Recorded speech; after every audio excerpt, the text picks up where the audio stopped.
A Policía Local de Ribeira está a desenvolver controles de velocidade en zonas escolares e estradas con excesos reiterados. A DST tamén realiza diferentes operativos neste eido nas vías convencionais e nas zonas urbanas. Esta semana está a haber algo máis de actividade nas estradas de Ribeira. A Policía Local está a desenvolver unha campaña especial de control de velocidade que unha vez máis estará centrada nas contornas dos centros educativos, ademais de zonas da localidade onde se dan de xeito habitual excesos de velocidade. Nesta ocasión, estes controis responden ás demandas dos veciños ribeirenses e da comunidade educativa, que reclaman dende hai tempo medidas para mellorar a seguridade viaria nestas zonas.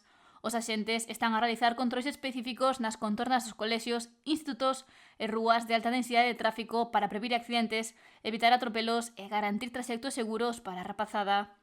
Ao mesmo tempo, a DST puxo en marcha este luns unha campaña de control de velocidade que incidirá de xeito especial nas estradas convencionais, as que teñen só un carril en cada sentido, e nas vías urbanas de toda a comunidade. Esta iniciativa, que se levará a cabo ata o 13 de abril, persegue conseguir unha maior reducción da velocidade media.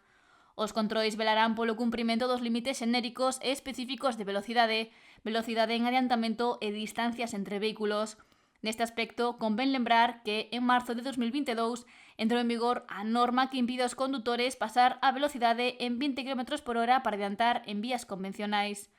De feito, no ano 2024, un total de 39.168 persoas condutoras perderon en Galicia 95.388 puntos do permiso de conducción pola comisión de 40.578 infraccións graves de exceso de velocidade.